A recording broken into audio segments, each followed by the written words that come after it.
As the world marks Earth Day this year, the United Nations is calling on countries to pay greater attention to climate change mitigation, as data indicates that the impacts of climate change are worsening around the world. A newly released report on the state of global climate by the World Meteorological Organization indicates that 2020 not only closed as one of the 3 hottest years on record, but also recorded a 1.2 degrees Celsius rise in average temperature. NTV's science editor Zainab Wandati explores this.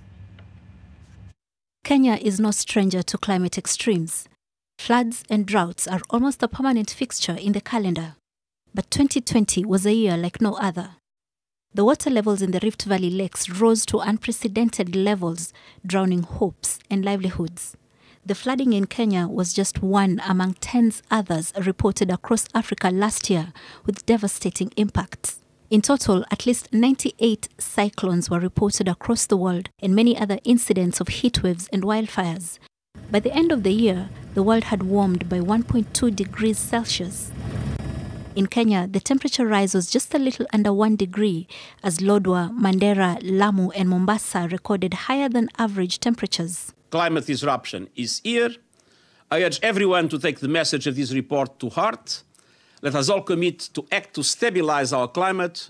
Scientists say that in order to avert the worst of climate change, global temperature rise must be limited to 1.5 degrees Celsius. That means reducing global greenhouse gas emissions by 45% from 2010 levels by 2030 and reaching net zero emissions by 2050. But the world is running painfully behind schedule, and some scientists argue that 2050 will be too late for net zero emissions.